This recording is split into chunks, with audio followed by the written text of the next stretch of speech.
Okay, folks, we are live on YouTube and it is 4:30.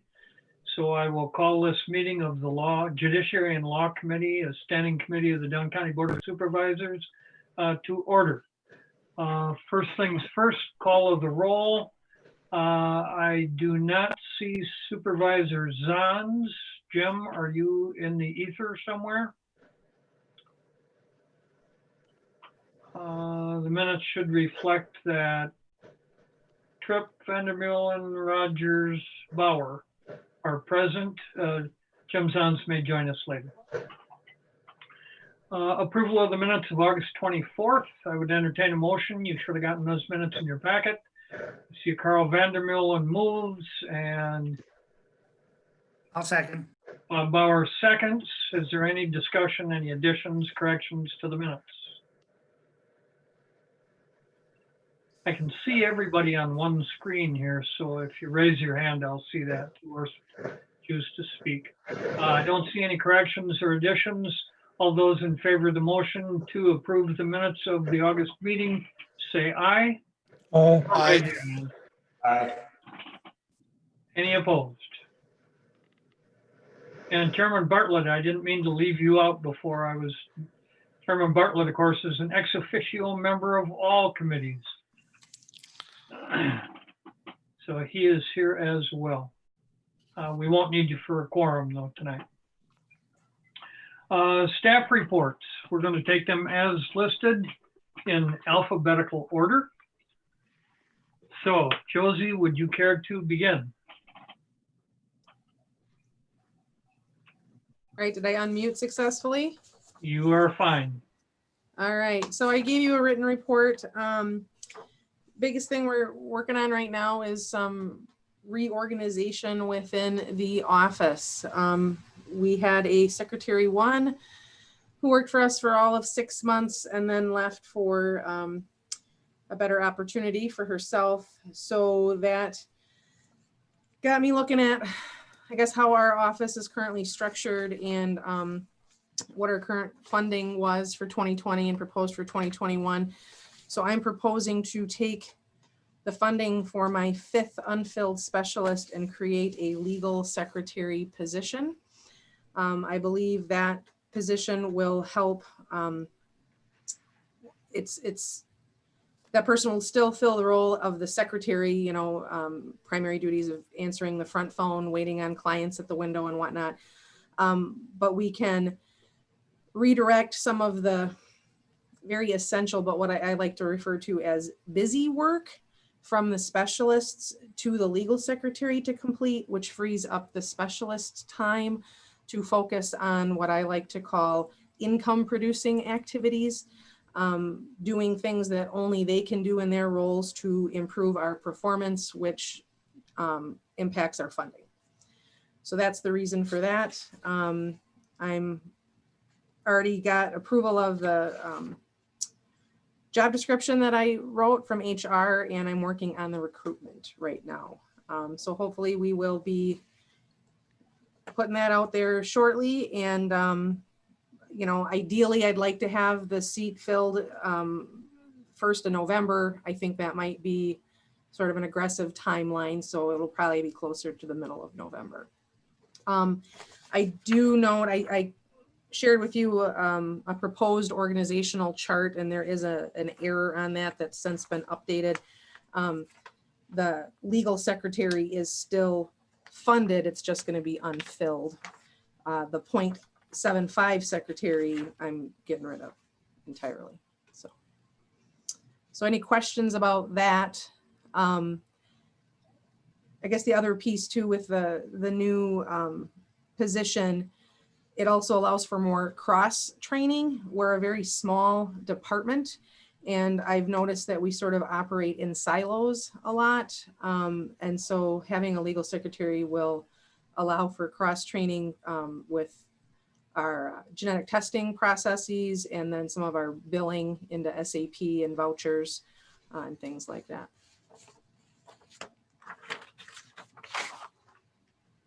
No comments?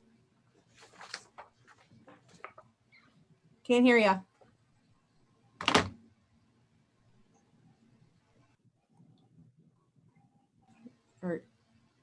Jim, I can't hear you. All right.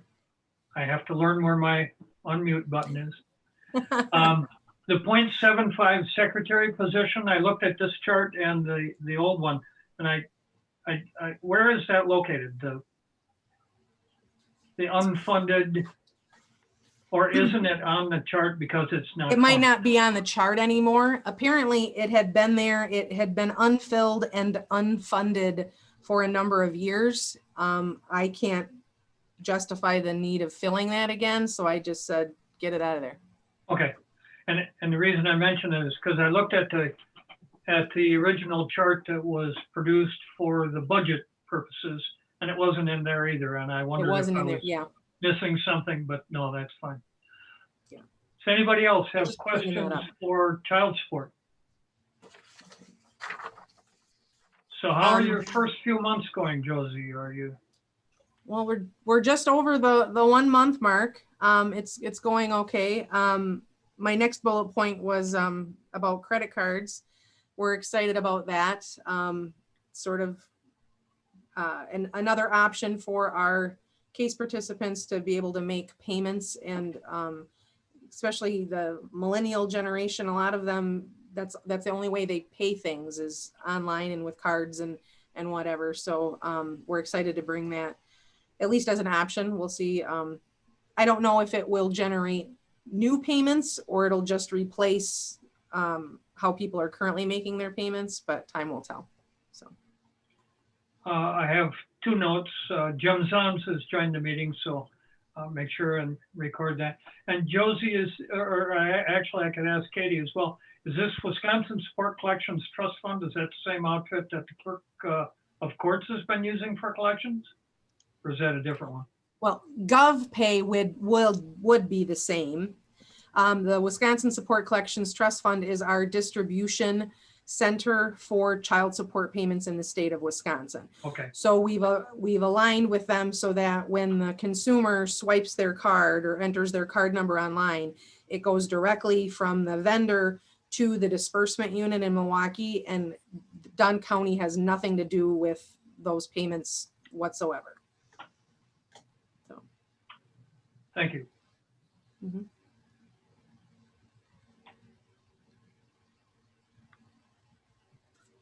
But other than that, everything has been going really great. Everybody's very helpful. Keith and Luann and HR, they're always willing to answer my questions, which I'm very appreciative of. Super. Any questions for Josie regarding her report?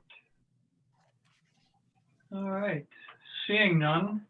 The courts, Katie, that would be you. Yeah, hi, good evening. Things are going well. We've had 4 jury trials to date. I don't have any budget concerns at this point for 2020. Everything has been functioning as well as it can with the courts. We're still doing a lot by Zoom, trying to reduce the amount of in-person appearances for the case types that can be, but also acknowledging when there needs to be in-person appearance, we have that happen. We've been dealing with a little, we've had our first COVID outbreak in the office, so we've dealt with that for the last couple of weeks, but we've been able to maintain, have staff are back to work, everybody is safe. So we're thinking outside the box a little bit more as how to prevent staff and how to maybe not have so many people in the office at the same time so that the whole office does not go down in one boat at one time. So that's been our challenge the last few weeks. Are there any questions?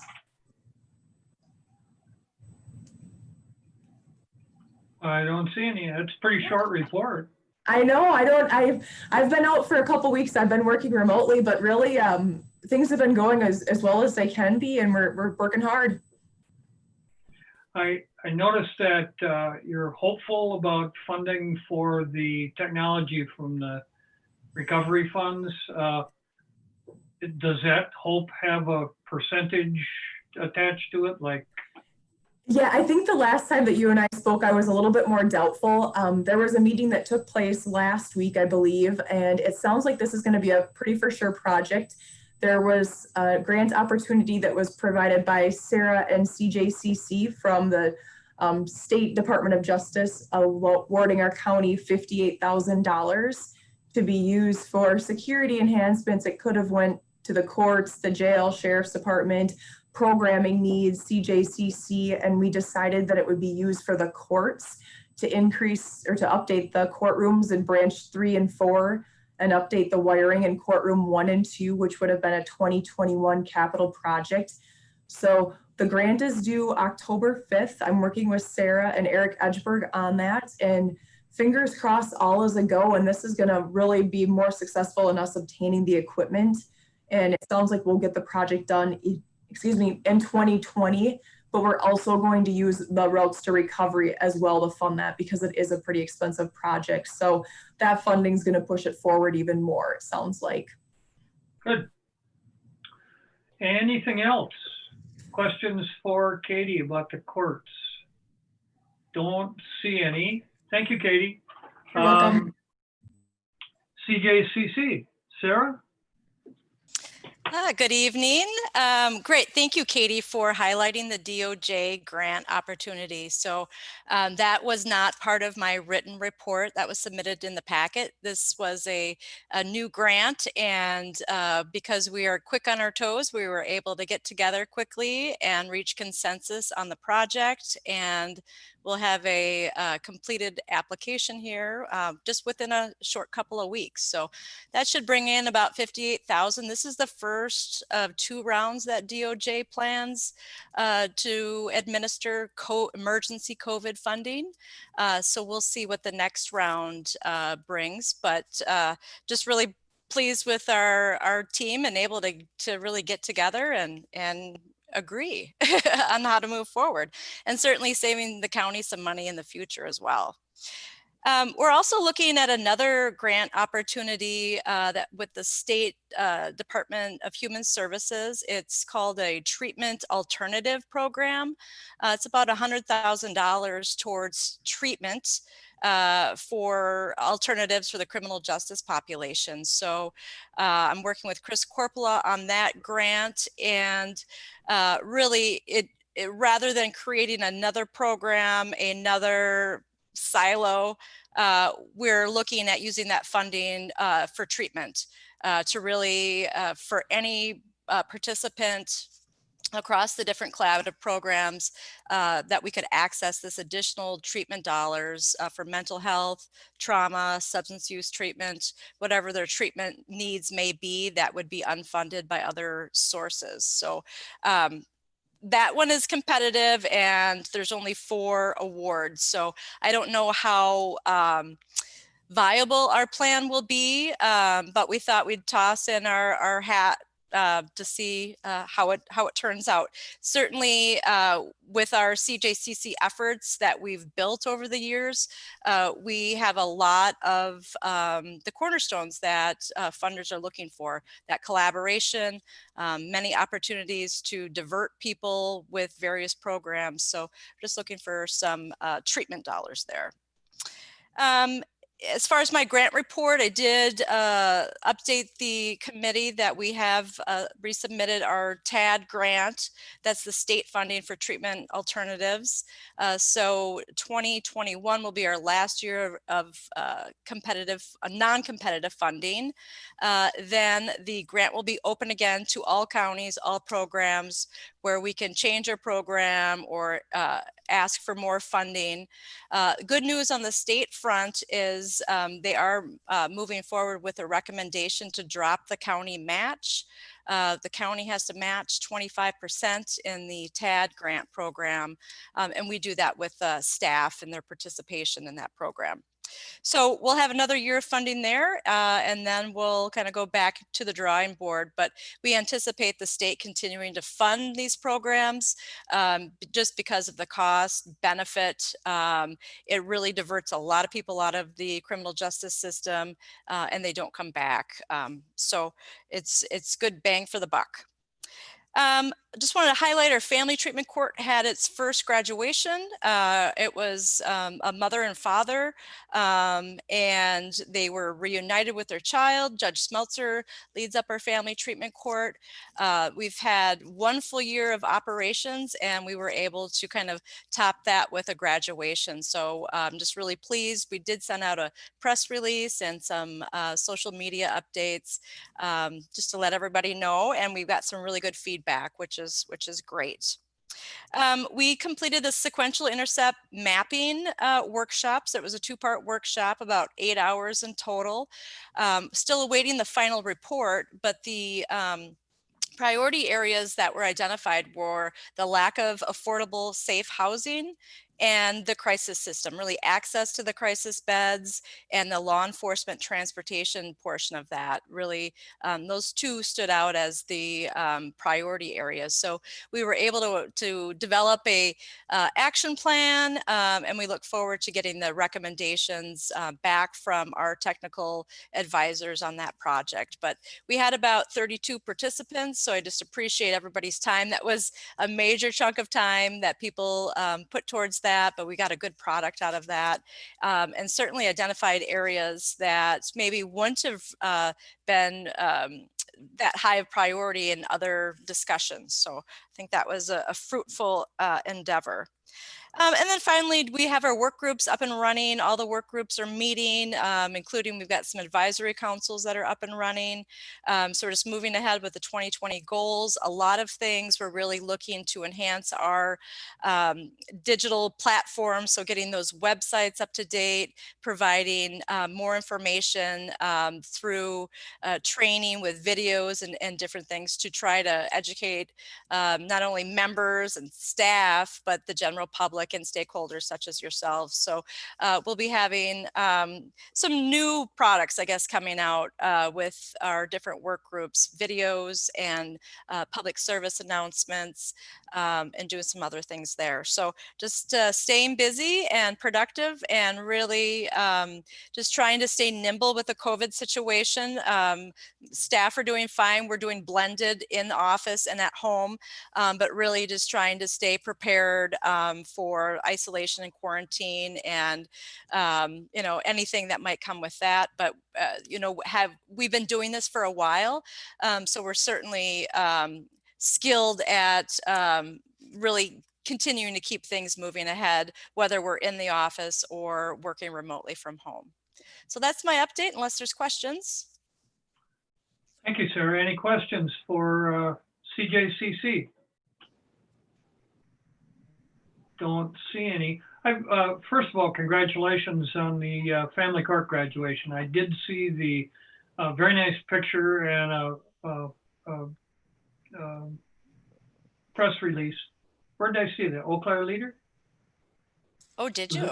Did it get in the Eau Claire Leader, or did I see it on I'm not Google sure News? if anybody picked it up, but I did send it out to the media, and then I also sent it out to all Dunn County and CJCC members as well. So you may have been notified a couple of times. No, I saw it somewhere. Okay, great. Maybe it was on Google News, one of the local news things. Anyway, congratulations. That's great. In terms of the competitive grant now for the treatment alternatives and diversion, is that going to in any way jeopardize the programs that we have in place now, starting in 2022? Or are you pretty confident that that money will be available and we will be able to win those grants? I'm fairly confident that we'll be able to secure funding. I did present our treatment program, our diversion programs to the state because we're identified as one of the better diversion programs out there. So I anticipate us continuing to get funding as we look to the future, as long as the state, those are state dollars. So as we know, the budget situations can change from year to year, but we do anticipate that those the money will be there and we'll be able to continue our programs. Great. I know that the Dunn County has a pretty good reputation, and that's a credit to Sarah and her leadership and the entire team. I think it says a lot about the willingness of all the partners to work together on this. And so that's put us in a position where we're probably more likely than not to get those grant dollars that are available. So kudos to all of you who are involved in that. Thank you. Any other questions, comments for Sarah and CJCC? Don't see any. Takes us down to District Attorney. Andrea, this is your show. I don't have a whole lot to report. Our budget's in good shape, both victim witness and the DA budget. It seems like we've been busy with a lot more child sexual assaults, new and old ones that have just been recently disclosed. So that's kept my office busy. We just did receive confirmation that our victim witness grants received approval for the next continuation for the next year, I believe starting October 1. And then we're allotted the next 2 years for sure, and they may extend it an additional year on top of that, but that's a grant that we've been receiving for decades. So I feel confident that that will continue. We usually have a UW Stout intern who does an internship as a match to our grant requirements. And due to some of our COVID concerns, we've asked that that requirement be waived, and we have not received the formal yes, that's okay. We're 99% sure that that's okay. And I believe many other counties are not bringing in college interns just due to the COVID concerns. So we're good there. I don't think I have much else. Our budget's in good shape. We've got some jury trials, a number of jury trials coming up, which is good. I have a new staff member who's never had a jury trial, and he's been an attorney for almost 2 years. So he's got to get one soon, and hopefully we're going to get that done this week. So I'm looking forward to getting him some experience. Great. Anything else? Andrea, can I ask you about the first paragraph in your written report? You're talking about an increased number of cases and additional discs and revenue. I'm not sure I understand what that's about. So we charge for discovery, which is any discs or copies associated with a criminal file. So when there's an attorney or someone asks for any reports or media related to the file, we provide that. A number of agencies have determined that it's just more cost efficient to just email it and send it on our way. But it does result in some revenue for the county, so I've been reluctant to do that. My concerns are, given the continued increase every year in the amount of digital media that we have. So every single squad car that's brought out to a scene, it can, if you can imagine, and if there's, a vehicular homicide, there's state patrol, the 911 calls, there's, a number of different officers, there's body cam footage, there's interviews of witnesses, recordings, there's hundreds of discs sometimes that we get, and as well as what's on a cell phone that's frequently, or on a computer. And so sometimes due to the large amount, we're having to get Blu-ray discs, or we're having to buy flash drives. And so my office is spending an incredible amount of time copying discs, copying media, buying discs.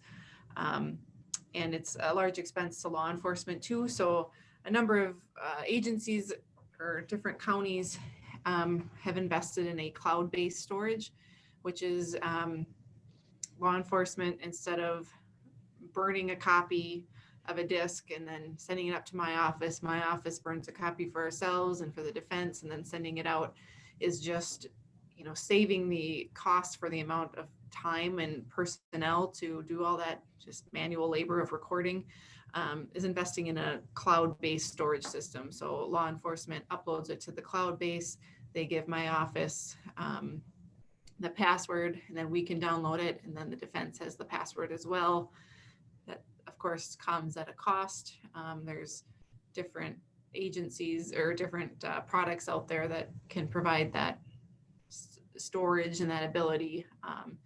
But from what I've heard, it requires, law enforcement to be investing in that. And then it also requires my office to have a high-speed internet, and ours isn't at a fast enough speed to even download DVDs. I think we've worked with the sheriff's office a number of times, and we waited like a couple hours maybe to download like a 4-minute recording. I mean, so our Really? That's slow?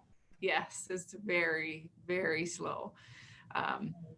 So I think Travis Mayer is the one that's been working on it with the sheriff's office, and he says he can go home and he has high-speed internet and can download it within a matter of seconds, where it took my office a very long time. So that's something that I'm hoping to continue to work on.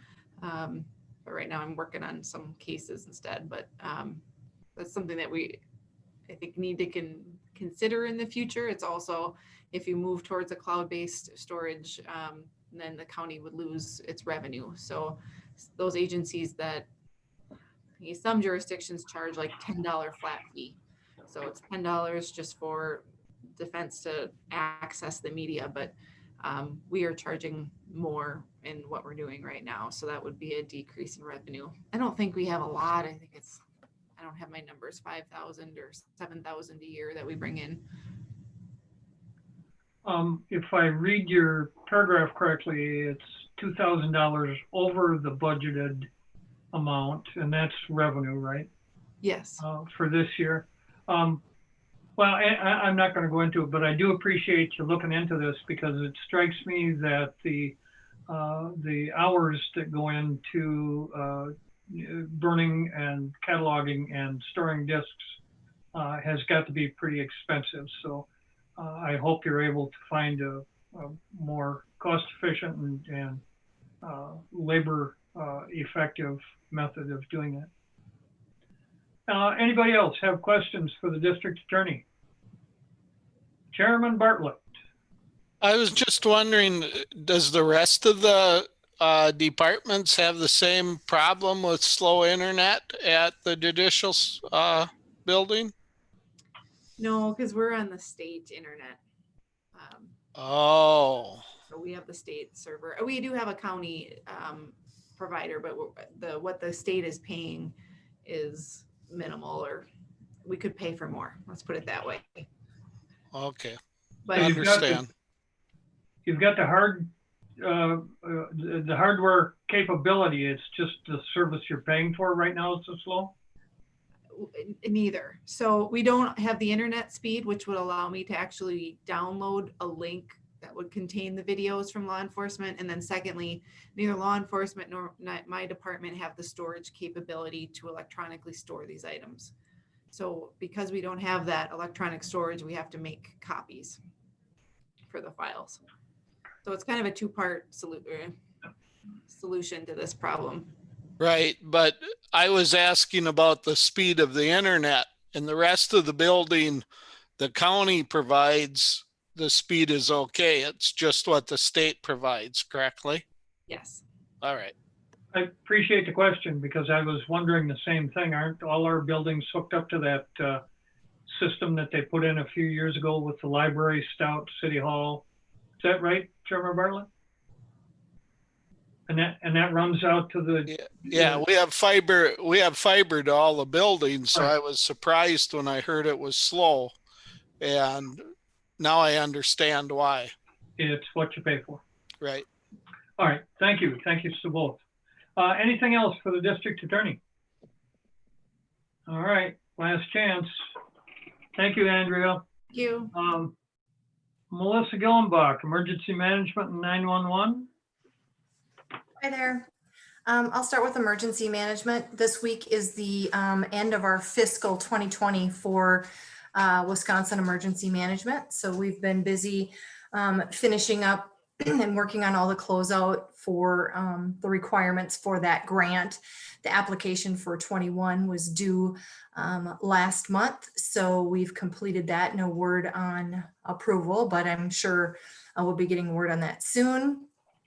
Other than that, it's just kind of status quo, working with the COVID situation. We did have a request from Eau Claire Emergency Management. They would like to use our mobile command center at least a couple times a month. They're going to set up, I guess, testing where they're going to have testing, I believe, every other week. I'm not 100% sure on that, but in Eau Claire County, and it's going to be from Thursday through Saturday.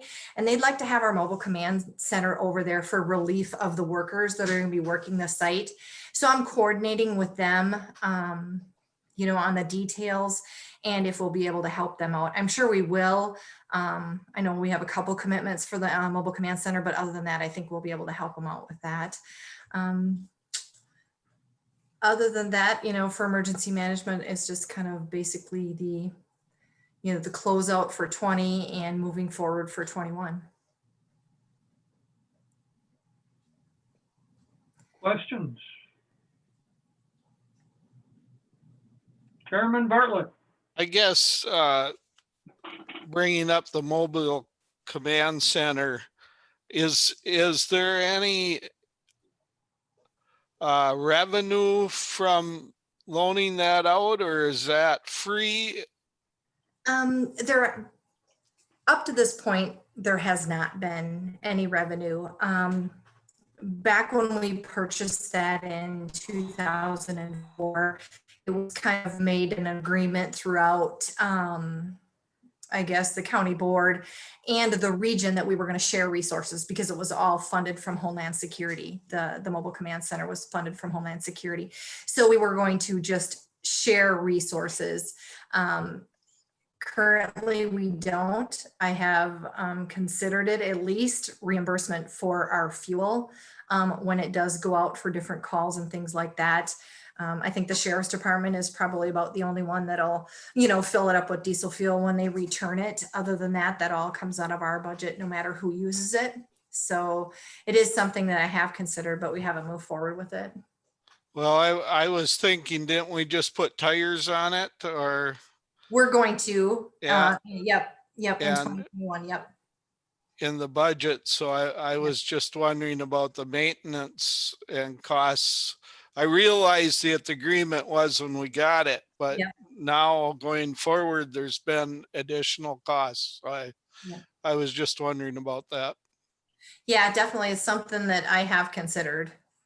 And I'll look into it a little bit deeper, just about, what we could charge for, like I said, at bare minimum reimbursement of our fuel. Do they come and get it, or do we have to take it to them yet too?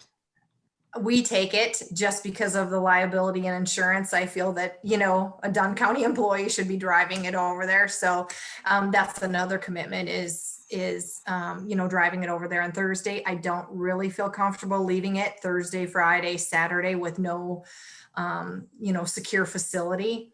And then going and getting it on Saturday. So like I said, there's some logistics to work out with Eau Claire yet before we 100% agree to it. And like I said, I sure don't mind. And if we have the staff to drive it over there and to, set it up for them, but we can't be spending all of our resources. I think we should be considering coming up with some type of a reimbursement for expenses on that rig. Sure. Okay. Yeah. How often does it get lent out? How often is it requested by neighboring counties? Not very often by neighboring counties. Not very often. It's actually been a few years since it's been requested in a neighboring county. Generally, it stays in Dunn County, and it's a local fire department or law enforcement agency that wants it here in Dunn County on a scene. Okay. And I agree with Chairman Bartlett. I think we have to consider the expenses of owning and operating that equipment. If we were to make it known that it's available for other people's use based on their ability to pay for it, would that discourage them from asking? Yeah. I guess that's a question you can't answer. Right. Yeah. Yeah. I'll take a look into it and see what we could come up with for a reimbursement program. Great. Thank you.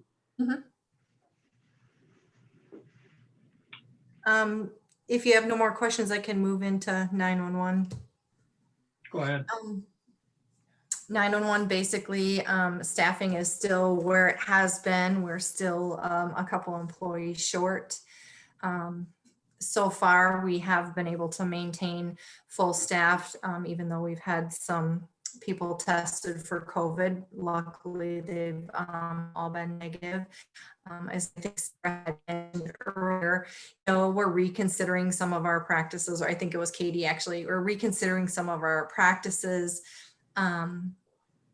as things change in our county and in our region. And we're just looking at some different things in different ways. One, to keep our employees safe, but then two, to keep them distance within the workplace so that if one does test positive, we don't have to quarantine our other staff just because we do not have the staff to do that. And then one of the things is we're purchasing a laptop, which would have our 911 calls on them. And that would help us create some distance either within our center or at least in our building. So we could actually take our own 911 calls. So we're working through that and coming up with some procedure, one, to help us, make sure that we're keeping the spacing, keep good spacing within the comm center. And then two, if someone would test positive. So.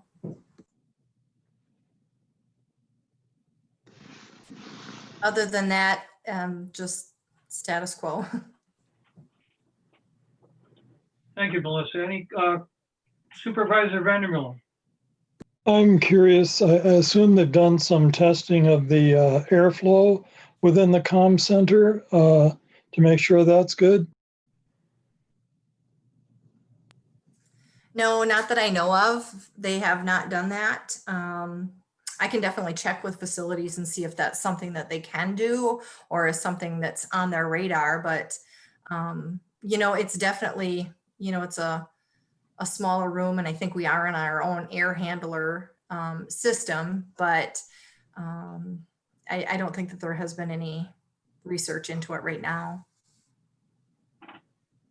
If there's any kind of air exchange system built into the air handler, if that could be turned up a little bit to bring in more outdoor air, it might cost just a little bit more to heat that, but I'd say that would be as important, if not more important, than distance. If you can move the air out, you solved the problem. Yeah, I can talk to Scott about that. And that is something that's important. The dispatchers, even before COVID was around, they said that for some reason when they walk into our area, everybody seems to get a stuffy nose and their allergies kick up and stuff. So I can definitely talk to Scott about that.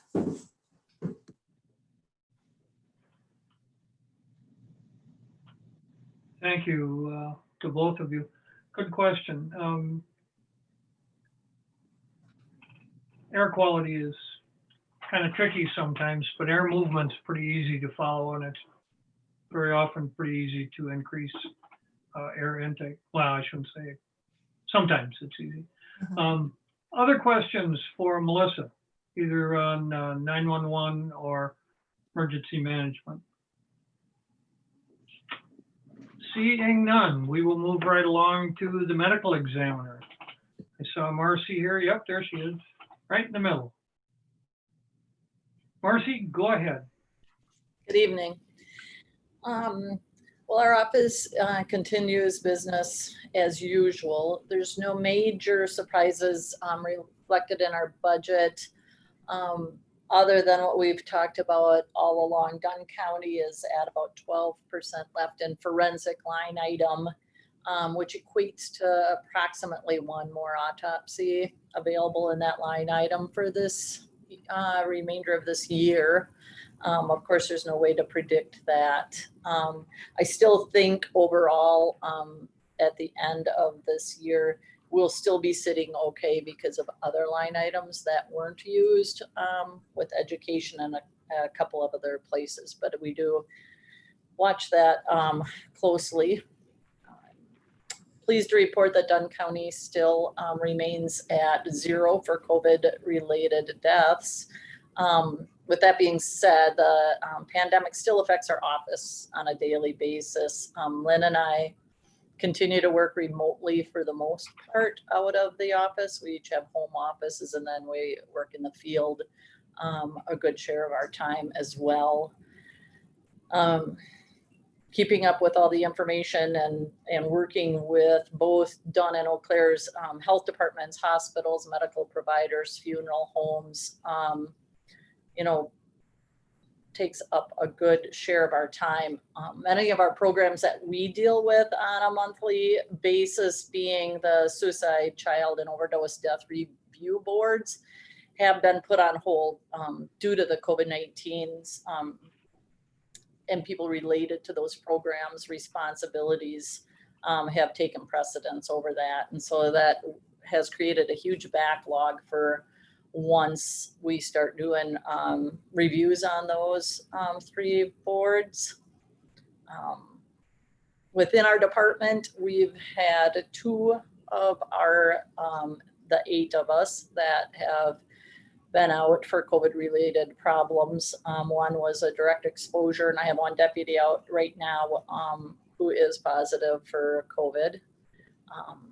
That does create quite a challenge for staffing in our department. We've got 8 that cover 2 counties 24/7, and 6 of the 8 have full-time jobs other than the medical examiner's job. So basically, if somebody's out for a couple of weeks, those hours, Lynn and I have to cover them. And in fact, this last weekend, I had to cover both counties by myself for a portion of it. I'm the only one in the department that I'll allow to do that. That's not being a good servant of the counties. We should have 1 in each county, but it does happen. I'm also facing one of my deputies possibly requesting a year leave, up to a year leave of absence because of a different job opportunity that wouldn't allow him to stay on with me. He's very valued employee. So we're looking at and going to talk at our next department meeting whether keeping him on at a weekend a month is going to be more beneficial than trying to fill that spot. It's incredibly hard to fill a spot, and it takes at least a year to train somebody in.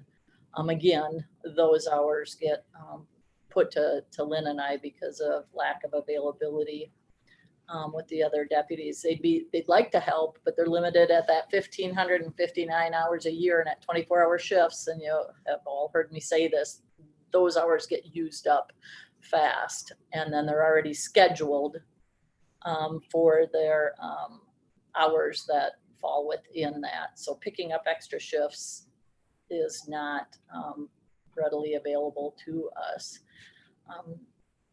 But other than that, business as usual. I'd be happy to answer any questions or speak to any concerns at this time. Anyone have questions? Marcy, when it comes time that you're going to start doing the reviews of the suicide, child cases, overdose deaths, what happens then? I mean, are you going to be short-staffed, or will you have to? How are you going to be able to handle that? At this time, I still.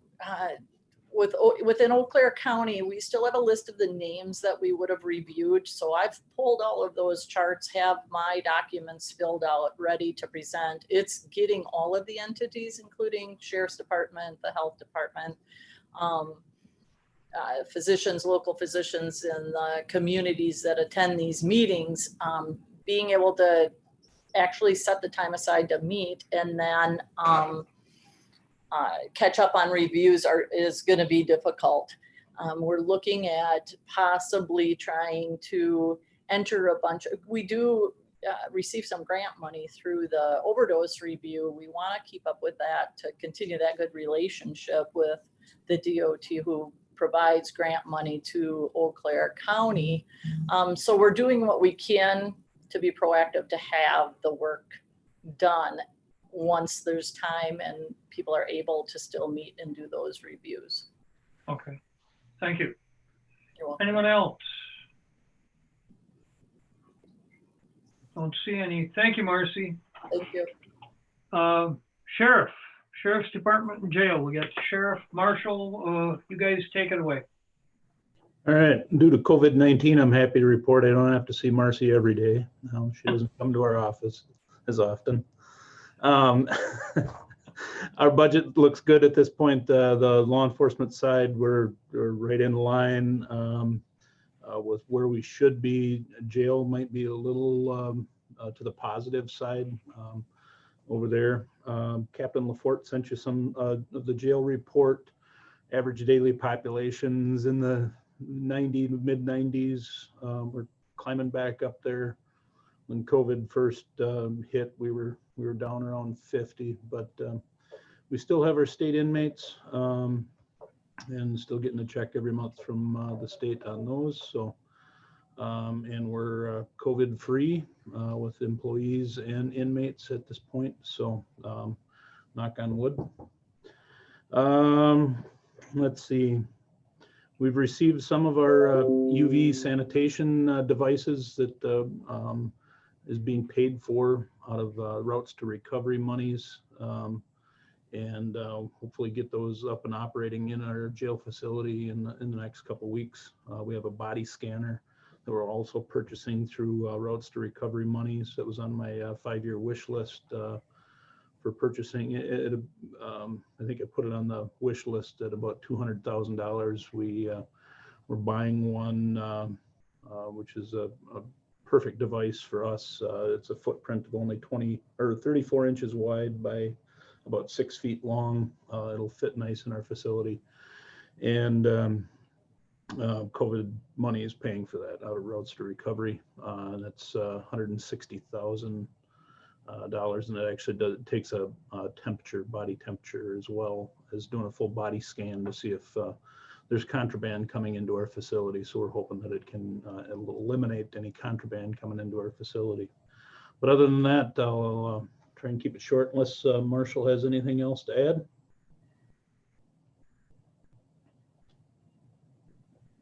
Questions you for the covered it sheriff? all. Oh, go ahead, Marshall. I'm sorry. I was a sheriff covered it all. I've got nothing to add. Okay. Questions? Seeing none, that concludes the staff reports. Thank you, folks. Appreciate that. Brings us to item number 5 on the agenda. I don't have any proposals or requests. Item number 6, consideration for action. The first is the legislative agenda, and you should have gotten in your packets the part of the legislative agenda that would be recommended by this committee. And I apologize, last month when we did that, I didn't make it at all clear. So this month we tried to put the language that exists currently and the language that we propose. So if you go to that Dunn County legislative agenda, the material that's crossed out is crossed out primarily either because it's been accomplished or the goal has changed a little bit. The material with the yellow highlighting is new language, and the proposal is to add this new language to this year's legislative agenda. And I would entertain a motion to this effect if somebody feels like they want to move, and then we can discuss. If nobody wants to move it, I guess then it just dies a slow and painful death. So you don't want to see this language die a slow and painful death. Well, maybe you do. Mr. Rogers, I see you chuckling over there. Does that mean that?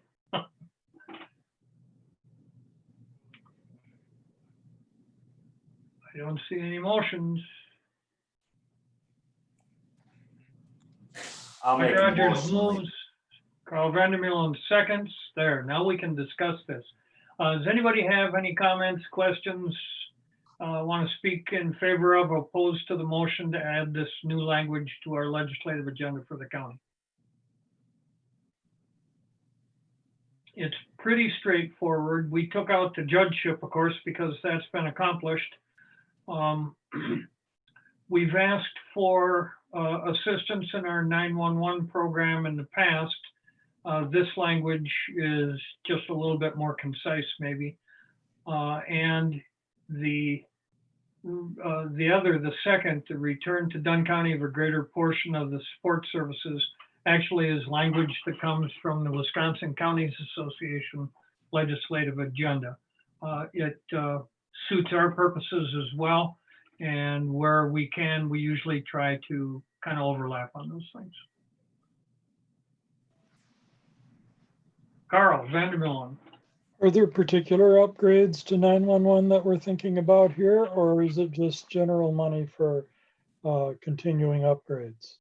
I can let Melissa speak to that if she's still here. Go ahead, Melissa, if you, Sure. if you would. I believe that was for the next gen 911. We were asking for funding to move to the next step. So not our current operation, but just for the upgrades for next gen 911. And that's a state mandated change, right? They told us we needed to upgrade. Yeah, yep. We're starting to move through it. We're starting to work with GIS and, get some of our things in order to start moving forward with it. But yeah, there would be some upgrade costs. And actually that money is sort of available already. It comes from a payment in lieu of property taxes made by utility companies that the state is supposed to distribute to the counties. But somehow between here and Madison and back, it gets kind of diverted. So that the money technically should be there and we should be getting it back anyway. Carl, go ahead. I just wondered if more specific language on that would be better, would make it more, less look like we just generally need money for 911 and more specifically like we have a specific kind of state mandated upgrade that we need the money for. It sounds more definite. And Chairman Bartlett might want to speak to this, but I think what we try to do in our legislative agenda is keep it relatively general in terms of the kinds of assistance that we feel is appropriate. When it comes to speaking to our legislators, for example, then we use the more specific language. But I don't know, Dave, did you want to say anything about that? No, I think you hit it with what we're trying to do. We generally try to keep it pretty generic kind of stuff, unless there's something very specific, like the judgeship position. I mean, that it's kind of a yes or no thing. In this case, frankly, if they had 911 money that they wanted to give us from some different fund, I don't think we'd turn it down. My point was just that the state actually has the money already. They collect it on a regular basis as a payment in lieu of, well, not in lieu of, but rather than property tax, which utilities don't pay on facilities that they use to generate utilities. So the state's got the money, and the idea is that they're going to parcel it back out to the counties. But if I remember correctly, the counties are getting back about 40% of what's paid in, and the state keeps the rest for candy and gum or something. I don't know what they use it for. Oh, I forget we're on TV too. So no, I'm sure the state uses it for really important things. Just Supervisor Rogers. So on that point that Carl makes, why aren't we a little more specific on asking for more of that specific money back? And again, the best answer I can give you is that the legislative program, I think, is designed to be kind of a general statement, which allows us within that general statement to address specific items and specific strategies and specific needs. So if we say as part of our legislative program, we want the state, and you notice it does say return to Dunn County, a larger portion. So we're asking for money that's generated basically by the citizens, residents, and businesses of Dunn County. We want more of it back. But I guess that's maybe a philosophical question, Mike.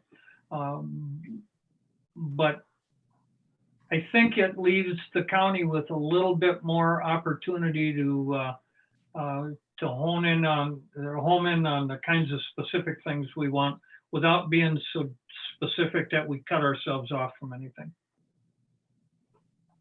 Carl. Do we actually give this agenda to people in the state government? Or We do. we simply use it to guide our own further lobbying? Yes to both those questions. The special meeting that we've had for the last couple of years in January with our legislators, we give them that legislative agenda as part of that package. And then normally, well, the last couple of years, we've focused on 4 or 5 specific high priority items. That's another thing that we try to do. We try to keep, because frankly, the county could ask for everything. So what we try to do is to keep it sort of high priority things. And in my mind, at least, this is a pretty high priority because again, the money is for the most part being generated here in the county. The idea, the purpose behind it in the first place was that the state would collect it because they have the power to do so, and then would return it to the counties where it belongs. And the state really just hasn't been living up to that end of the deal. So, and I'm sure they've got 1,000 reasons, and there's you know some logistics involved, but. Well, If I could, go ahead, Carl. I've done a little grant writing, and I think you're more likely to get a response if you can demonstrate a real need for the money, instead of just sounding like you want some money and you've come up with an excuse to try to get some. Well, a couple of things, Carl. This is not a grant. This is not a grant. This is money that the state collects, and the law that allows the state to collect that money was written with the specific intention that the state would collect the money because they have the power to do so, but that it rightfully belonged to the counties. And so the state collects the money and, according to the statute, is supposed to return the money, but they don't return it all. Okay. In terms of, and I forget your second part of your question, but this is pretty straightforward, actually. I don't know if I answered your question, Carl, so if you've... Well, I'm aware that it's not a grant. I'm just thinking that when you have a real need, I think you make a stronger case when you specify that need. There is a real need because the state has mandated that we upgrade to next gen 911, but have not given us appropriate funding to do that. And Melissa can help me out here too, because I haven't looked at this for a while, but I don't remember the numbers. But it seems like the average county will spend somewhere in the neighborhood of $1 million or $1.5 million making that upgrade. So the state has mandated that we do it. The hardware will be in place, but they didn't give us the money to do the upgrade. Melissa, you probably have better responses than I just did. Yeah, you're pretty spot on. We've started the slow crawl towards NG911, and they're helping in small portions. There's been a grant available, I believe it was last year.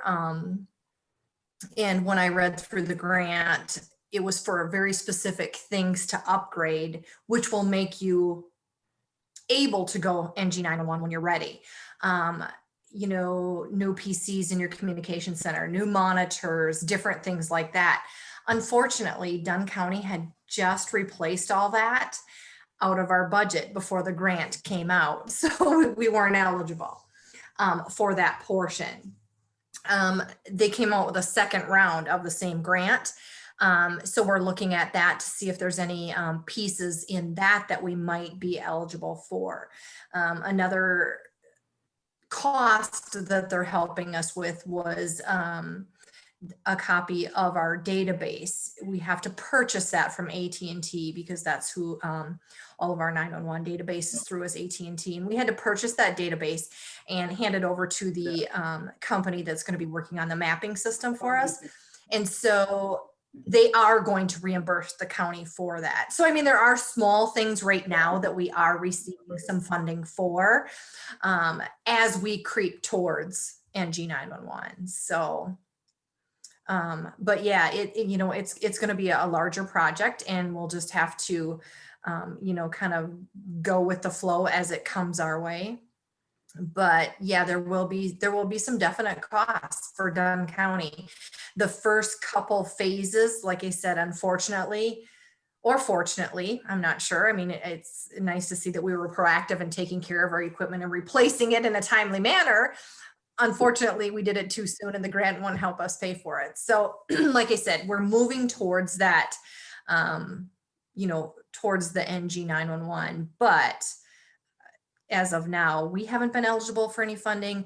We hope to in the future, and we would need some when it's time to go to that next step. Thank you. Carl, does that kind of get at the answer to your concerns?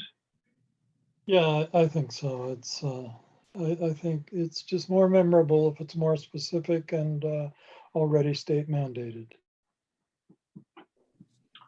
Other comments, question? Mike, you had your hand up a while ago. Supervisor Rogers, go ahead. Elaborate a little more on the next page, the 28D 1A, about the private nonprofit organization. Where are you?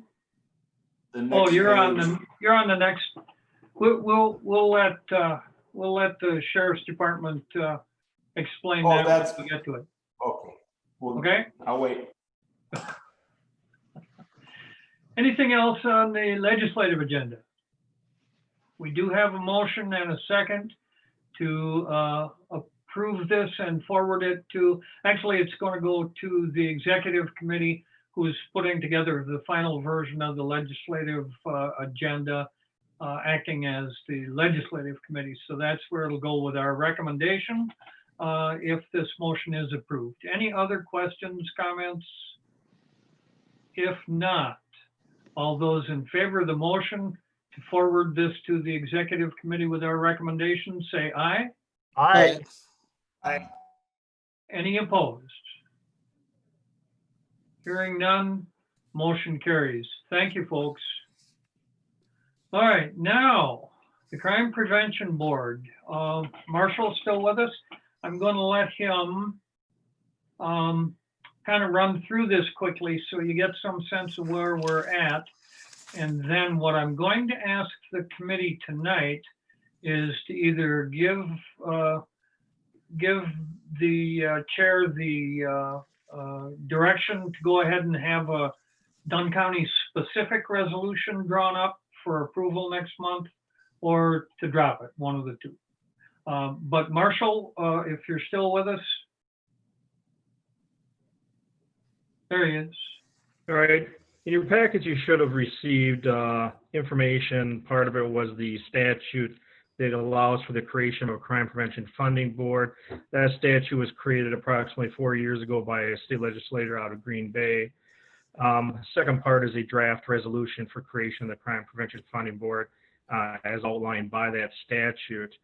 The statute was created to assist counties and specific nonprofit crime prevention programs to be able to create funding through the process of assessing fund or basing assessments on convictions of certain crimes through the court system. State statute does allow the courts to assess the fines listed under the statute during the court process. If these assessments are ordered, the process through the statute is that the clerk of court collect these funds, which is then transferred to the county treasurer's office. Then under the jurisdiction of the Crime Prevention Funding Board, whose members are listed in that statute, They meet once a year and they review requests from crime prevention entities for funding out of that fund. They can either, the statute lists out how much they must give out every year and the guidelines how to document all that. At that meeting, they again would look at the grants, assess whether these organizations fit the statutory guidelines of who could be awarded it, and once a year they would award funding out of that fund. And this would continue from year to year, depending on the amount of funding within the fund. They can determine how much that they can basically give out. Portion of this can also be given to local law enforcement that have a crime prevention program for the sole purpose of promoting crime prevention within their jurisdiction. I did meet with Supervisor Tripp and provided Chairman Bartlett information on this. I did do a presentation on this at a state conference approximately 4 years ago with the legislator that created this program. So I'm also, from my knowledge, every jurisdiction that has asked for this to be created, they have been given permission to create it. Several of these programs are 3 or 4 years old. The funding that they're giving out obviously varies by the number of people within their jurisdiction. Obviously, something like Dane County or Brown County is going to see a much larger monetary gain through this program just by the sheer number of people that go through the court system. Anybody have any questions about the statute itself or the reason for it or how the program would work? Let me kind of set the parameters for the discussion a little bit here. Chief Deputy Moltoff did give me a rundown of this program, and it has a couple of attractive features. One is it allows the county to raise some money, which is always a problem, but it has also some ramifications that I think are important to discuss. One of them being the imposition of a surcharge after the conviction of a crime. And I believe it's either a felony or a misdemeanor. Is that correct, Marshall? That's correct. It's a $20 assessment on any felony or misdemeanor conviction. Thank you. And one of the things that I wanted to do right away was hear from the judges. So I see Judge Peterson had his hand up a minute ago, and if he has some comments at this point, I think it would be appropriate. Actually, Judge Smeltzer, okay? Oh, I'm sorry. Got my beards mixed up. It's all right. You know, we let you know, Katie handle a lot of this stuff, and I know you forget who we are, but that's okay. Here's the question. You know, Marshall and I had talked about this when this statute first came out, and the only question that I had and concern that Katie and I had, and we looked at it before, and when you look at the $20 per conviction, that you figure that we could probably come up with maybe $7,000 or thereabouts that you would collect, and then, or at least would be assessed if we ordered it. And then the other thing, when you look at the amount of money that we would actually bring in, could be somewhere around $3,500, you know, give or take, on the amount that may actually be collected. And when I looked at the statute back then, when I first had the conversation with Marshall, is that, was this a good bang for our buck? Because you talk about the time to form a board, and the judges have to be part of it. The district attorney has to be a part of it. And was this good bang for our buck?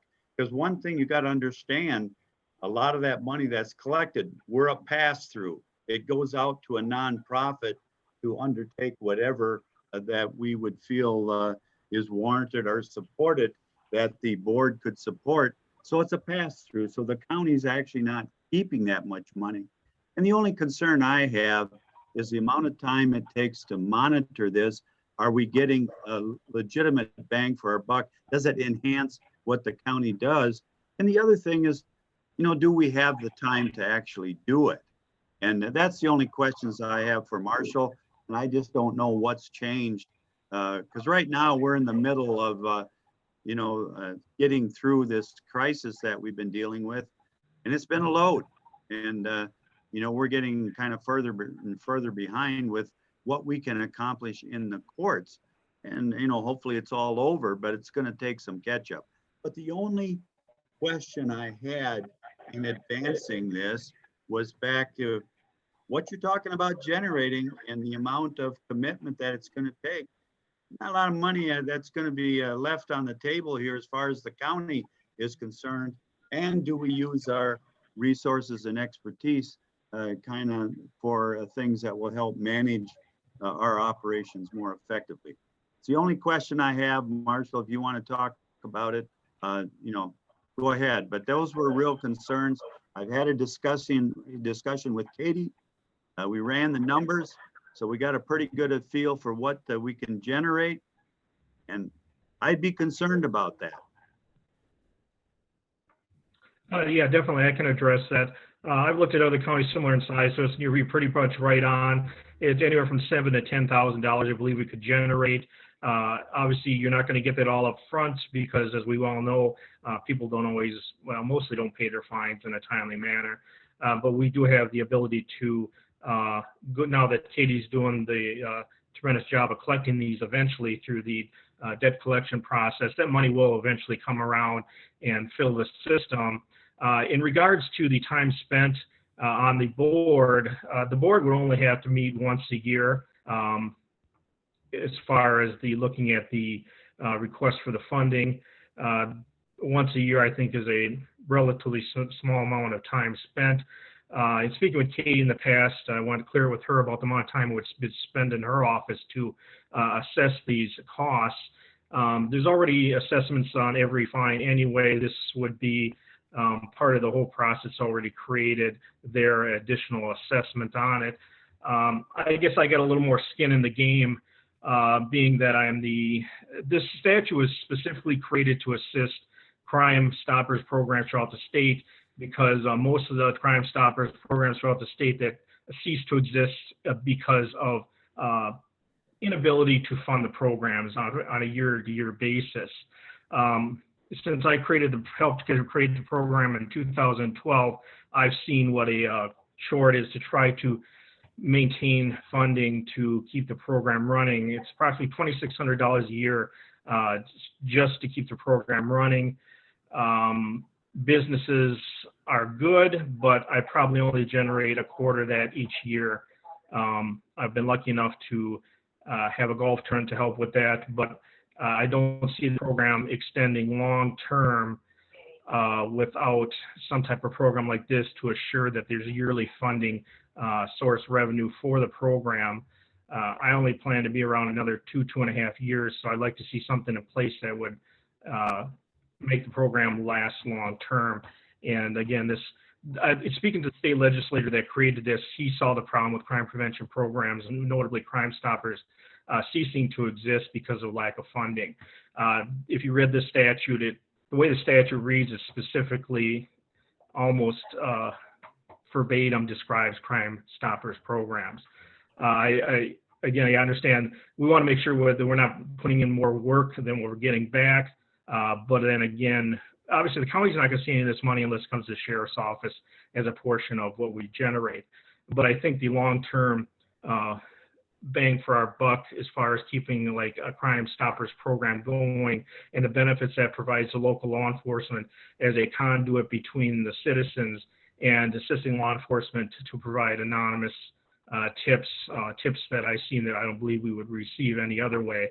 I think that's important. Yeah, I do understand. When I presented a few years ago, we had the same problems we do now. At that point, we came to a way that the county could help fund crime prevention programs. That, of course, through the budgetary process does no longer exist. And that's why I've come to the point of presenting at this time with the hopes that it'll continue to assist the program in the long term. I'd just like to comment a little bit. A few years ago, when I was on the Community Resources Committee, I think we actually did fund a program for a couple of years. And then our ability to fund outside agencies was reduced, and we weren't able to.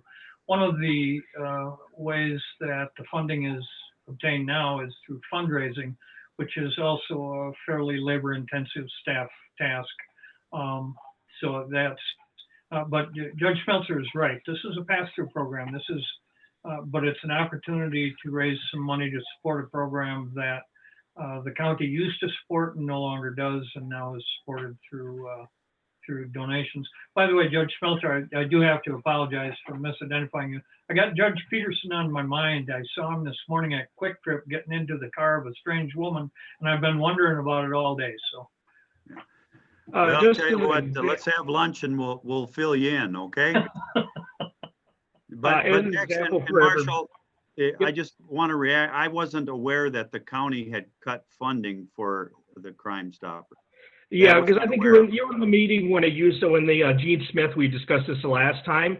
And like Chairman Tripp had said, we had found, where the county could support the program without there being a conflict of it being a nonprofit, because we want the separation between the program and any law enforcement or county funding, so it can be a truly anonymous, non-government issue. That funding was cut almost 2 years ago now, but luckily enough, through other sources.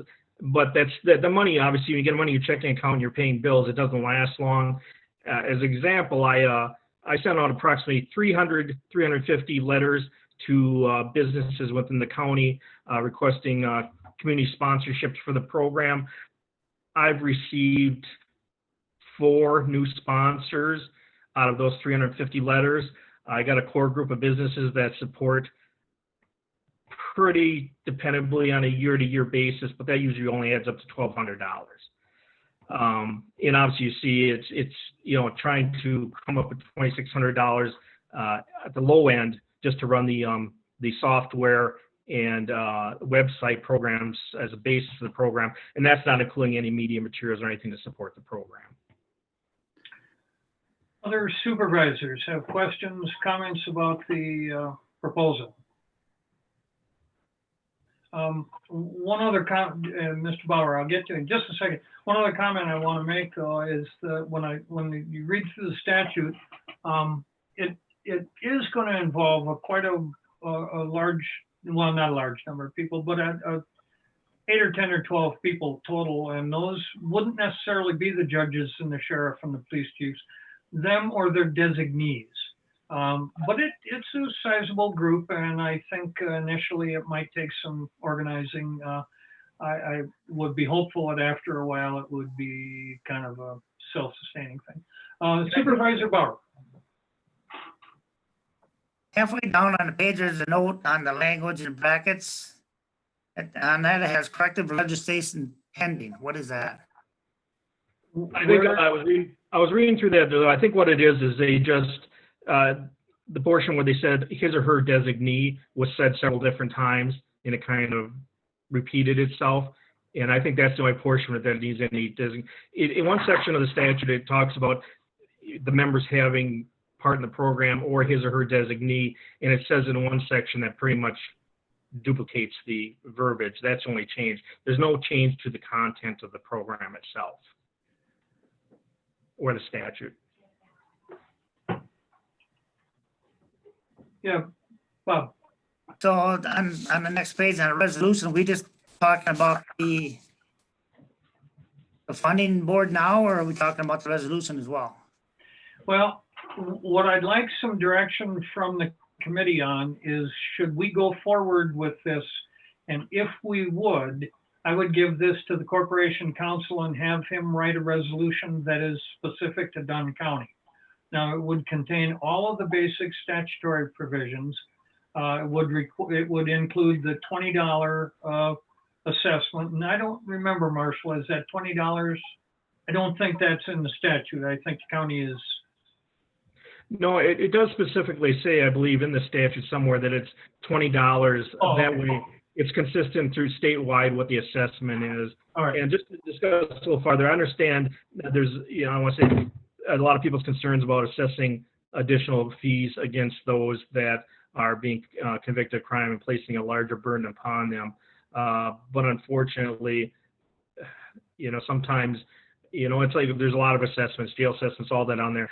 It's part of, if you're going to commit the crime, sometimes you got to pitch back in to fight the battle too. So Bob, to get back to your question, the resolution is a sample, and the one for Dunn County would look a little bit different, but would contain the statutory language, the board as it's described here, the $20 surcharge, the mechanism for awarding funding. All of that stuff would be in the resolution. It would just be specific to Dunn County. So what I'm asking the committee for is your recommendation on how should we proceed or not? Mike, go ahead. So we currently penalize those that are convicted already. We have fines and penalties applied. And now we're gonna add more on top of that.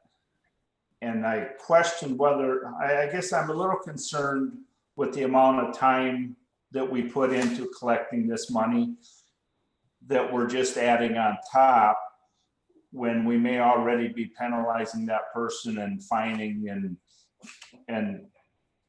that person already. So I'm not sure I fully see the advantage of what we're gaining out of this, or the monetary value. I can address that. Go ahead, Marshall. Yeah, we're gaining the monetary benefit at the end of providing funding to crime prevention programs, which in themselves help prevent and report crime. I understand it's a burden upon them, much like anything else is assessed, but those are only assessed based upon crimes that are committed and those that are convicted of completing those crimes. I'd like to ask Katie to weigh in terms of the burden on your office collecting another assessed fee. Tell us about that. Is that significant? In all reality, it's going to be very minimal. So if one offender has a criminal conviction and they're assessed $443 and we add an additional $20 on it, it's not going to, maybe a minute or two of time to actually enter the assessment on the case. And at the end of probation, if they don't pay it in full, or if it's a non-probation case and we give them 60 days to make their payment in full and they do not pay, we're going to take the same collection action regardless of the monetary amount. I don't see a huge burden for my staff in all honesty for this. Thank you. Does that get to your question, Supervisor Rogers? At least one part of it. It helps. Yeah, thank you. Just one thing, if I could, Chair Tripp. Marshall, when I look at that, when I look at the statute and the anticipated amount that we can collect, it says in there that 50% have to be allocated out to nonprofits. Does that include the amount for the tip? The tipster program, is that a nonprofit? Yes, Crime Stoppers program is a designated 501c3 nonprofit, and I think that does count towards the 50%. Correct, and I think what they put that 50% in there for was to kind of, this is just my, speaking a legislator and my own thoughts, is so they didn't just keep letting the fund build up. They wanted the intent to be for the money to be collected and being used within that year, to be put out, rather than some counties saving it up and letting it build up. The intent was to collect it and have it being distributed to be used. Okay. Is only 50% going to Crime Stoppers then?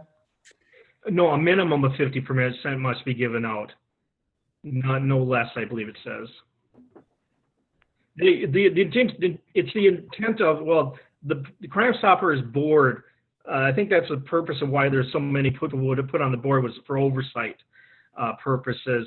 And they can give out 100% of what's in the fund every year because it has no other purpose than what the statute gives it to be distributed for, which I said was the statute is pretty narrow on who it can be given to. they can give out 100% every year to those that apply. But they can't give out any less, I believe, than the 50% because they don't want it to keep building up, which is not its intended purpose, to just sit there and not be used. The board can give out 100% of what's in there every year because every year it'll be replenished, under the program.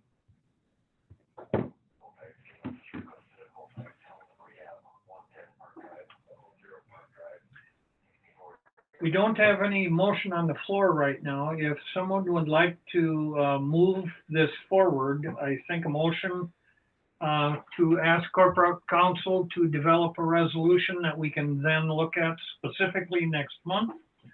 If we don't care to do that, then this is gone. Also move. Bob Bauer moves. Is there a second?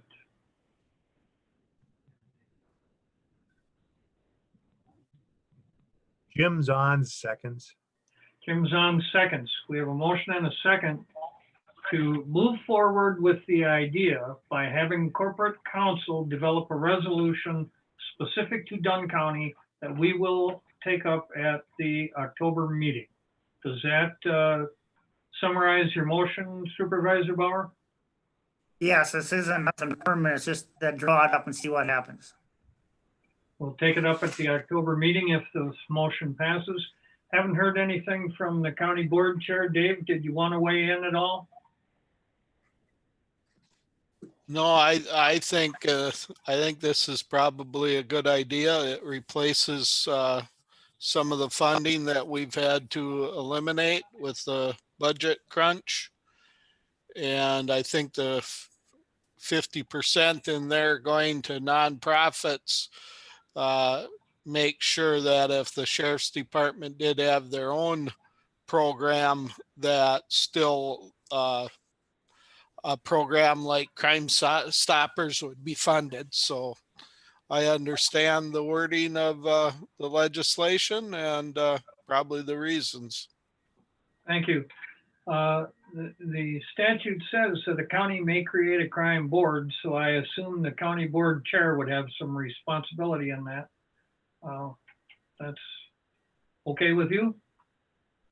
Oh, yeah, that's okay with me, but I don't know if most of it is set by the position of the person, and the way that reads is his or her gets to decide if they don't want to. So I don't know if this is going to be something I have to appoint or not.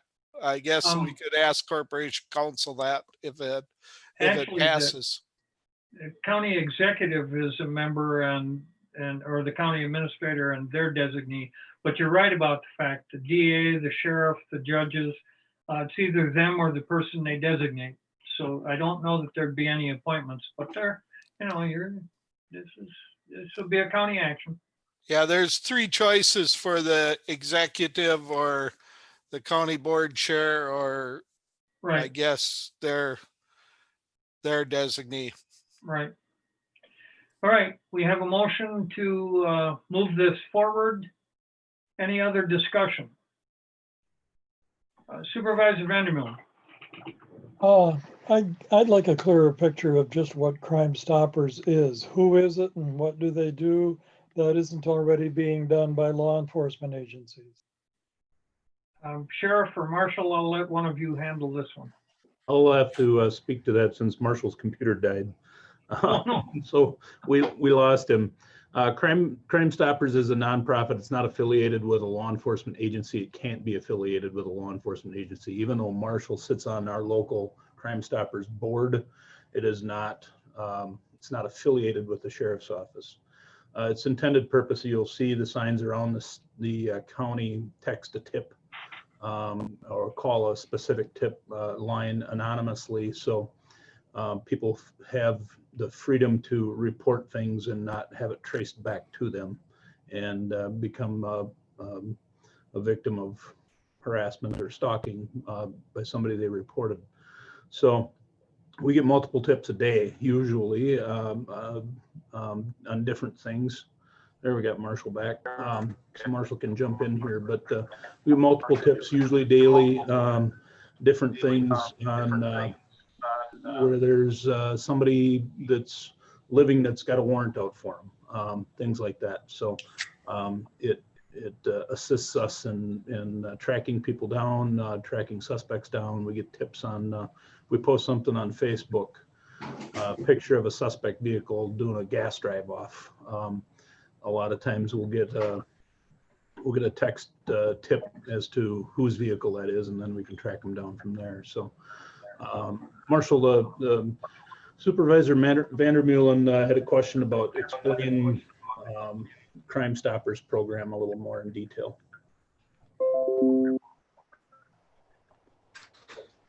Sure. Sorry about losing my computer. Decided just to die at the inopportune time. But the way the Crime Stoppers program works is there's a website where we can take tips in either through the web-based tip-taking program. We also have a telephone app, which is called P3 Tips, which can provide provide anonymous reporting through your cell phone. And we also have a toll-free number that goes in the dispatch center. All these are truly anonymous. I think I caught at the end there where the sheriff was talking about the tips. We also have a Facebook portion of this, and we get tremendous response to that. It's just amazing. We've put in one example, I think twice now, we put in video criminal damage to the Springbrook Church on the Crime Stoppers Facebook page, and we've gotten tips that have identified these juveniles, all of them from being out of county within a day. And the people that reported that were anonymous and want to stay that way. I'm not sure we would get people to identify kids without being anonymous. That's like I was saying earlier. These are tips we would not have received through the normal course of law enforcement because people want to help, but they don't want to be involved, I hate to say. We've gotten approximately 4,000 to 5,000 tips since the implementation of the program. And like I said, we have several thousand Facebook followers, and we just get tremendous response when we put things on Facebook for wanted people. We put wanted posters out, those that aren't showing up for court. We'll get tips about where they're working, where they're at, which saves us a lot of investigative time. But mostly the crimes we put on are like Ken was saying, gas drive-offs, criminal damage to property, trespassing. Maybe we get pictures from homeowners on their game cams, and we put those on there, and it's amazing the amount of response and the timeliness we get of people providing us information to solve these crimes that we wouldn't have had otherwise. And the biggest thing is I'm sure you all know, we know what's going on in our neighborhood a lot better than law enforcement does. Speaking for my neighborhood, I know what vehicles don't belong. I know what people don't belong. Law enforcement as a whole doesn't know that. So when we can have the public give us that information, it saves us a lot of time, energy, and we get a higher, rate of solving these crimes. Thank you, Marshall. Carl, did that help? Except I still wonder who actually is doing this or administering it, and how is it a separate nonprofit organization as opposed to being an arm of law enforcement? There's a 5-person board for Crime Stoppers. It is a designated 501c3. Any businesses that provide support to it are given with the confirmation of that with their donations. I am the law enforcement liaison for the program, but there is a board that oversees all the financial aspects of it as required by law. And the programs itself are run by outside agencies. All the information comes through there is washed. So there is no ability for anyone through the court process to subpoena records of the Crime Stoppers tips to somehow find out who provided these tips. But actually, Marcy Rosas is our president. We have several community members that are on the board that you probably already know. But our website lists who's on the board as far as overseeing the program. So and that's part of the way Crime Stoppers work. It cannot be a part of law enforcement. And there are a lot of reasons for that. And the biggest reason is protect those that provide the tips, not to be subject to subpoena or finding out who they are through the open records process that government must abide to. Good, that helps a lot. And that was a discussion earlier about providing funding. When I met with Gene Smith, he asked, well, why can't this just come out of the sheriff's office budget? Well, there has to be a separation between the program and government to keep that nonprofit and the anonymity of the program. That's why we couldn't do it that way in the past. Thank you. The motion is to move this forward, and if the motion is approved, we will contact the Corp Council and draw up a Dunn County specific resolution, which we can consider at our next meeting. If the motion is approved and we do that, it'll give us a few weeks to look into some of these questions in particular if we have them and get ready to debate it next month. Anything else before I call for a vote on the motion? All those in favor of the motion to move this idea forward, say aye. Aye. Aye. Any opposed? Thank you. And again, this is just to get the formal motion before us. I fully intend to have this on the agenda for next month, and then we can vote the actual resolution. Don't see any reason why, if this finds favor, couldn't be accomplished by the end of this year. Chairman Yes. Tripp, I want to say thank you to everybody. And if anybody has additional questions about the program, let me know. I'd be glad to explain how the program works. Otherwise, visit our website, DunnCountyCrimeStoppers.com. But there's a lot of questions those that aren't familiar with this program have. And if anybody has one, let me know and I can answer that at any time. Thank you. All right, next item on the agenda is the hazard mitigation plan. I hope Melissa's still with us. There she is. I'm here. Yes, thank you so much. This has been a long journey with our hazard mitigation program. We've been working on it for well over a year, and it's come to fruition. It is complete. We have completed the public commentary section, and it is time to move it forward to the full board for approval and adopting it basically as our plan for the next 5 years until we go and update it again. So, I can do a brief summary on what it is, but I think most of you have been with us through this journey and participated in a lot of the steps, but it's up to you guys. I think Supervisor Bauer is the only one who has not taken part in the planning sessions. Okay. One thing to note is that this is a plan that we're upgrading and updating, basically. It's a plan that's been established. I don't know, how old is it, Melissa, total? It's been around for a while. At least 25. Having this updated plan in place puts us in a position so that, and again, Melissa, help me out if I stumble on this, but if there are hazards in the county that need to be addressed, having the plan in place allows us to apply for federal aid. Correct. Yep. Anyway. Yeah, it's a plan for both. Yep, it's a plan for both mitigation and any types of hazards that we may have. And they were prioritized by the group and also by some of the other participants in the townships and villages and things like that. So it's all in the plan, and yeah, it would help us get some funding for different things that may have been set as kind of a target area. One thing I know that he did mention and has been used successfully in this county and others is safe shelters or storm shelters. I know that this plan helped us facilitate and implement that program in the village of Wheeler. So they have a shelter. So those types of things are what's in this plan. And when we get adopted by the full county board, then we'll be eligible for any funding that's out there. Plan, by the way, was overseen, the development and the updating of the plan was overseen by Chris Strait, who works with West Central Wisconsin Regional Planning. And it's one of Chris's, well, he's got a number of different functions, but that's one of his main functions. Very knowledgeable about the process, knows how it works. And so the plan that we're asking to be adopted is an update and an upgrade of the plan. And Melissa also mentioned that other partners include the townships, the other municipalities in the county. So they've all had a chance to weigh in on what they believe is needed and should be part of the plan. Correct. Melissa, do we need to recommend this to the county board?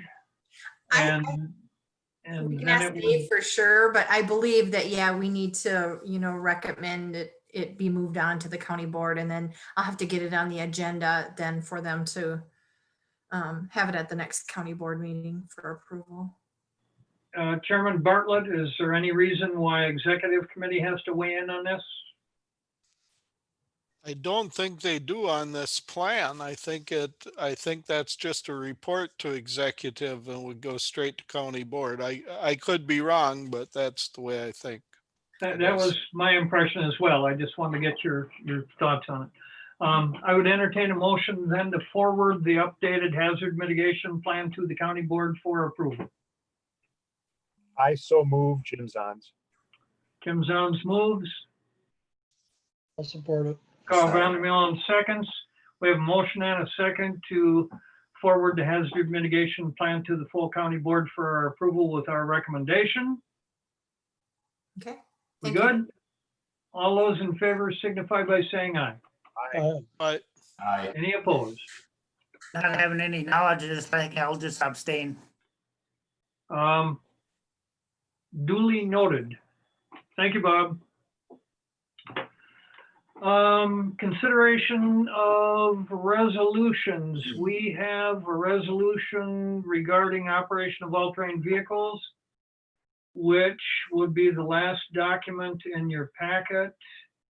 And if I'm correct, the only change is in item 3B5, the days of legal operation. Is that correct? Marshall or Sheriff Big, do either one of you want to speak to this? That's correct. That's correct. That's the only proposed change. We're trying to get more in line with what the townships are doing. So our ordinance used to be April 1st through December 1st operation on our ATV, UTV routes. But now we have townships opening their township roads to year-round 365 operation. So they can operate on a town road 365 days of the year, but they can't operate on a connecting county route because it would be a violation of the county ordinance. So we're trying to get more in line. Sergeant Travis Mayer has worked diligently with the Towns Association, trying to get everybody on the same page, which has been a significant challenge. We've got one township doing one thing and another township doing another thing. Some townships are allowing year-round operation and 24 hours a day. This still restricts them to daylight operations, unless you wanted to change that and make it 24/7 operations as well. But at this point, what we're just proposing is make it 365, so it isn't restricted from April 1st to December 1st like it has been in our current ordinance. I've got a comment and a question. The sheriff mentioned that this doesn't change any of the other, doesn't change any routes or hours. So the only change here is the days of operation. So my question is, in the previous ordinance, that period between December and April, they were prohibited. What was the reason for that prohibition, and is that no longer a factor? I don't think it's necessarily a factor. I don't know why it was established, other than I suspect that a lot of the trails up north, the DNR trails, say the Birchwood area, for example, are restricted for operation from April 1st to December 1st, and sometimes they're different. They close, mid-October. So it's a nightmare, frankly, for us to try and enforce not only the county ordinance, but we can't really enforce township ordinances. And now when they're all completely different, the deputies have to drive around with a 3-inch or a 3-ring binder to try and figure out what township ordinance applies and can they be operating during these hours and during these days. So I'm not sure why it was initially established April 1st through December 1st, but like I say, most of the townships and Chairman Bartlett can probably, I think he was involved in some of these meetings, that the decision was kind of unanimously throughout the townships was to go 365. And so that's what most of the townships have done with their ordinances.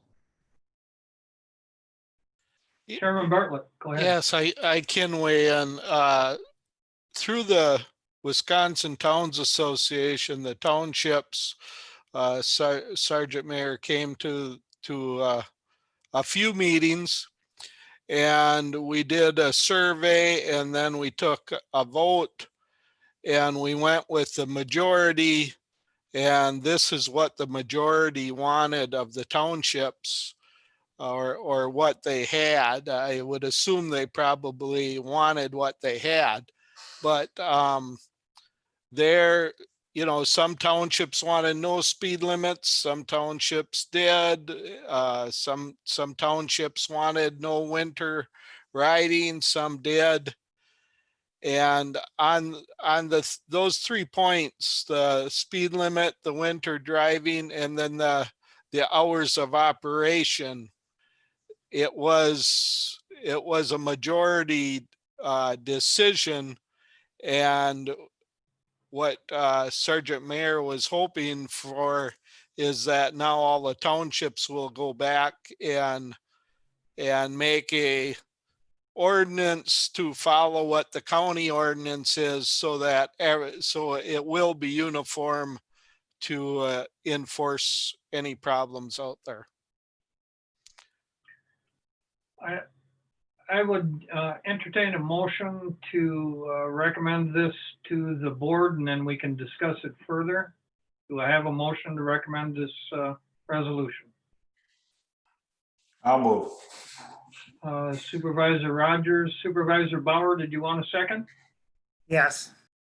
And Supervisor Bauer seconds, and discussion. Supervisor Bauer, did you have? Yes, is this gonna go back to the highway committee at all? Are they gonna open any more roads? Well, this would not have anything to do with the highway committee, whether they open any more roads or not. That'll be, they have set up one time a year that the association comes to them and asks to have routes changed or addition or limitation. And I don't remember the timing of that. It seems like it was in the fall, but I could be wrong on that. But anyway, this won't change what the highway committee is doing. as a matter of fact, I was going to ask, does the highway department care anything about this? Well, they have discussed, I assume all these routes are the ones that are in effect now. So all of those have gone through the highway department and been okayed. Right, but I mean the increase, the basically the allowance to let them ride April or December to April. Does the highway department, does that have any impact on their function? I don't remember that they had anything positive or negative on that. Okay. And one last question, since this is a proposed change in ordinance, does it have to go to executive committee? I believe it does. So is that what the resolution says? I don't recall. Well, anyway, wherever it needs to go to, it would eventually go to the county board. So we do have a motion to recommend this ordinance to the county board. Is there other discussion? Questions, discussion? Seeing none, all those in favor of recommending this resolution with the change in ATV rules to the county board, signify by saying aye. Aye. Or raise your hand. Are there any opposed? The motion carries. Yeah, well, I can't remember if it has to go to executive committee or not. but it passes, therefore it will go to the full county board. And again, the only change, there's no change in routes, times, anything, just the number of days. The previous ordinance, I think the sheriff said it was from, they're prohibited from December to April. Can't remember exactly. You can look it up if you want to know specifically. All right, that concludes the business of the meeting. Does anybody have any announcements? It's been a long meeting. Thank you, folks, for your patience. Our next meeting is scheduled for October 26, 2020, 4:30 p.m. We'll be looking at the resolution on the Crime Prevention Board, if nothing else. And if there is no more business for the good of the order, I would say thank you. What was that date you had? Sorry. Next meeting, October 26th, 4:30 p.m. I want to thank Katie and Luann for hosting and setting up the meeting. Thank all of you for your patience and conversation and goodwill. Stay healthy, stay happy, and the meeting is adjourned. Thanks, folks. Thank you.